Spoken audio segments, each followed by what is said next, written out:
Bismillahirrahmanirrahim. Bismillahirrahmanirrahim.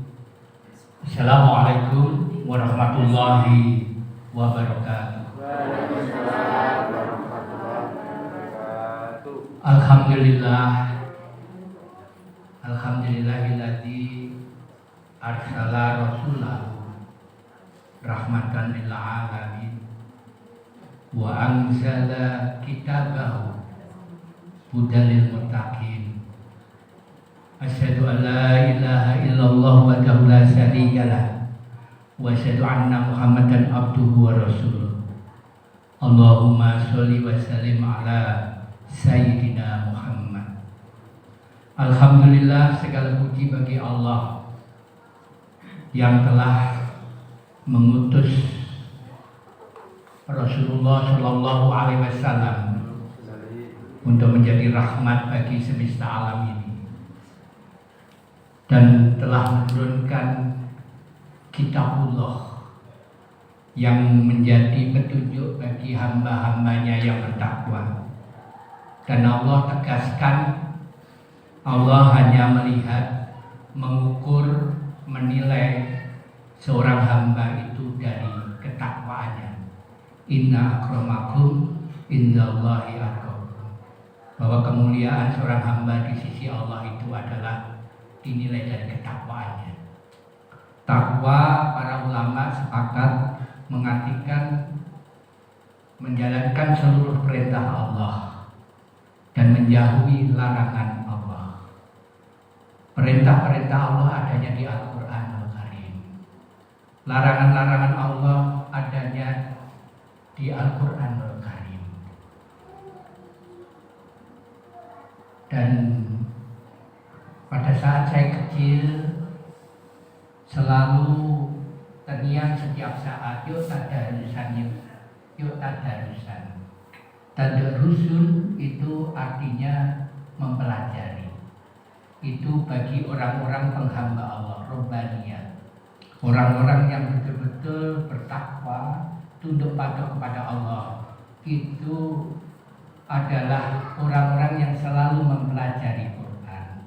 Mempelajari itu pasti mendapat pelajaran dari yang belum mengerti menjadi mengerti, yang mengerti akan lebih mengerti. Itu tadarusun. Kalau membaca sekedar membaca, itu bahasa Qur'annya adalah utlu, yatlu, yutla, membaca firman. Maka sebagai seorang hamba yang ingin betul-betul menjalankan apa yang ditetapkan Allah, yaitu Al-Quran, baik perintah maupun larangannya, maka tentu kita harus berusaha mengkaji. Dan salah satu mengkaji itu adalah dengan jalan bersama-sama mengkaji Al-Quran.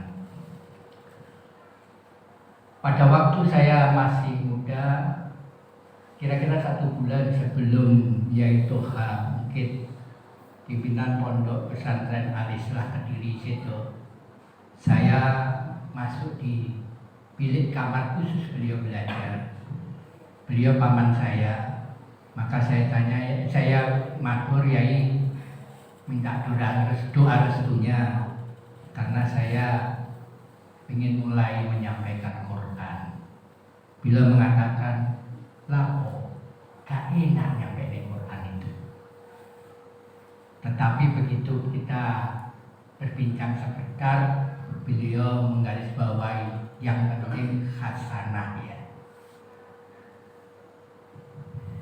Pada saat saya kagum demi kagum terhadap kiai saya dari Pasuruan, karena banyak hal yang luar biasa. Insya Allah beliau waliullah.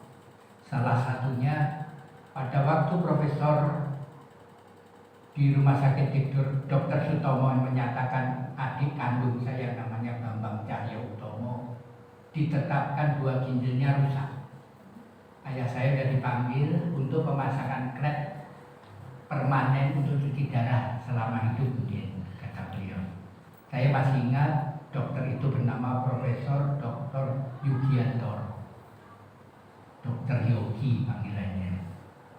Tetapi guru saya menyatakan insya Allah 3 minggu lagi sembuh. Dan ternyata 3 minggu lagi sembuh. dan dokter begitu kadar kotoran darahnya turun 50% dan 100%, maka beliau umroh sujud di depan Ka'bah karena melihat keagungan kebesaran Allah. Saudaraku yang dirahmati Allah, pada saat saya bertanya, beliau mengatakan awakmu lejik katam pisan pindu brutal beradul tekok macam-macam kumpar. Maka sebagai seorang yang muda pada waktu itu tahun 84 insya Allah tahunnya, saya semester 2 S1, saya selalu bertanya kalau ketemu kiai saya itu apa syarat boleh untuk tahu ilmu itu. Bila mengatakan katamkan dulu Quranmu perlahan-lahan sama artinya 24 kali baru nanti saya jawab. Mulai saat itu saya tidak pernah lepas dengan Quran dan terjemahan dan tafsirnya, insya Allah mulai hingga saat ini. Dan alhamdulillah mulai di katam keempat mungkin saya dijawab, tapi dikatakan tak jawab ya, tapi aku terus nopeng 4 libure. Lek suatu saat sampai ping 4 likur terus no katamanmu lek iso sampai 114 kataman. Karena itu saya sampai detik ini mengajak kataman bersama kepada seluruh teman-teman dalam arti minimal dengan artinya. Karena ini dawuhnya Allah berupa perintah dan larangan yang kita katakan harus sami'na wa ata'na. Ya Allah, hamba paham firman-Mu dan hamba laksanakan. Yai Nawawi juga menasihati itu. Saya memang datangi wong kang saleh kumpulannya, khususnya yang sepuh-sepuh, Yai Idris Marzuki, Yai Nawawi, termasuk Yai Fakih Langitan. Yai Fakih saya juga sama. Yai izinkan saya begini kalau ke Yai Fakih.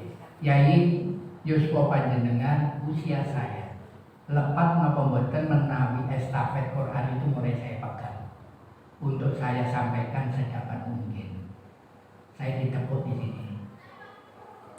Donga dinonga ya Mas, aku yo dongakno muga-muga selamat. Sebulan persis kemudian beliau kabudut. Persis seperti ya itu kan. Begitu sulitnya Quran. Dan saya sadari di dalam proses saya belajar, suatu saat saya dapat kepahaman di surat Furqan. Furqan itu artinya pembeda. Pembeda penghuni surga, penghuni neraka.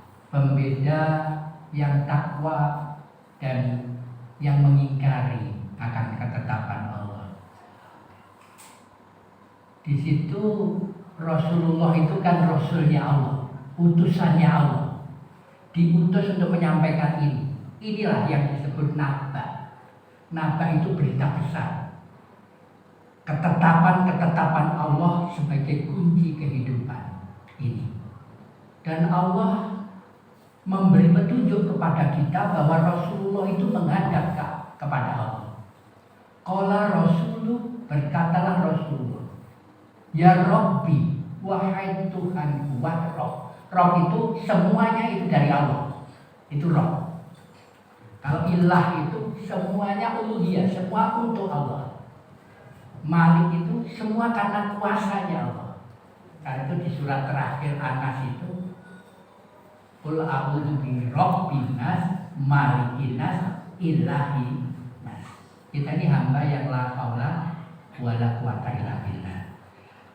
Qala Rasulullah ya Rabbi, berkatalah Rasul, wahai Rabbku, inna qaumi, sesungguhnya kaumku, ittakhadhu hadzal Qur'ana mahjura, menjadikan Quran itu sesuatu yang disepelekan, dianggap tidak penting, disingkur. Bahwa umumnya kata Nabi yang lapor kepada Allah, dan itu disampaikan Allah lewat firman-Nya, bahwa umat Nabi pada dasarnya menolak Al-Quran. Beruntunglah kita yang masih dekat dengan Quran. Tadi Mbak Mita menginformasikan bahwa di musola ini juga belajar membaca Quran dan sebagainya. Saya sampai detik ini juga masih belajar tahsin, walaupun dulu untuk menjadi imam saya boleh dikatakan menunggu dawuhnya Yai Abdullah. Nah, Yai Abdullah itu salah satu muridnya Gus Khalir, itu juara dunia harapan 1 tingkat dunia di Bentengan dekat Kadilangu makam Sunan Kalijogo. Saya dulu tiap Sabtu sepeda motoran ngaji, alhamdulillah belum mengatakan wis awakmu saiki iso ngimami. Itu setelah saya 6 tahun resmi jadi ketua remaja Masjid Agung Kediri, sudah ngaji ke sana-sana, tapi setelah beberapa bulan baru beliau mengendiko lek saiki wis monggo lek arep ngimami.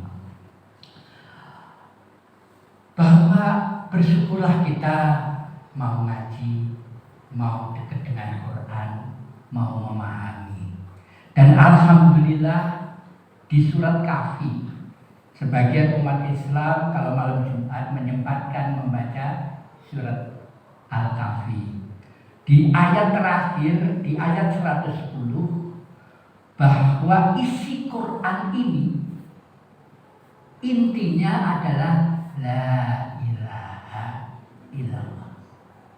Jadi semua isi ini sebetulnya dirangkum dengan kata la ilaha illallah.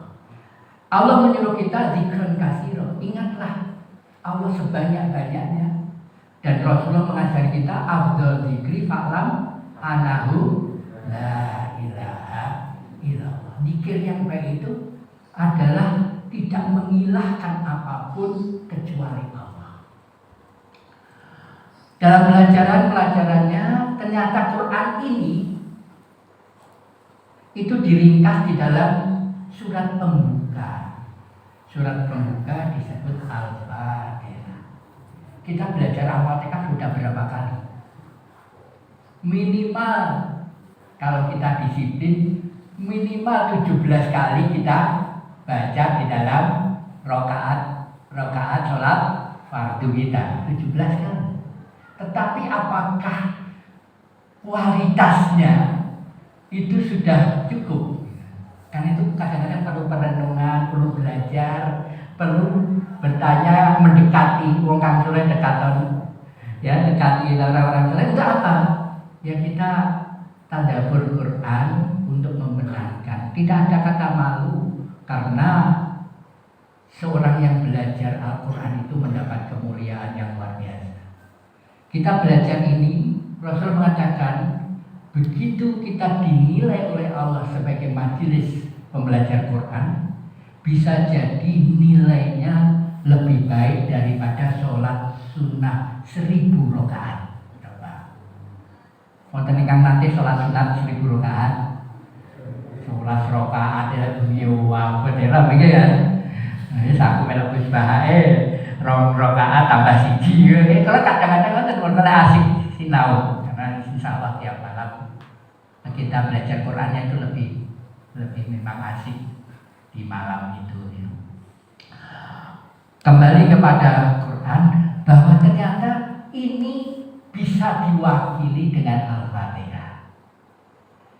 Dan Al-Fatihah itu bisa diwakili dengan pengantar setiap surat kecuali surat ke-9 yaitu At-Taubah. At-Taubah itu Allah menyatakan putus dengan orang-orang musyrik. Wis gak putus. Kita tidak boleh dengan pengantar basmalah, maka Al-Fatihah ini bisa kita ringkas dengan basmalah. Setiap amal, setiap kegiatan, setiap kelakuan maka dinilai sebagai amal soleh, ibadah di hadapan Allah kalau kita mulai dengan basmalah. Karena itu pada malam ini saya mengajak kalau cukup waktunya nanti Al-Fatihah, kalau enggak basmalah. Tetapi dalam kehidupan sehari-hari, karena setiap kegiatan kita tentu harapannya menjadi amal soleh. Kedua,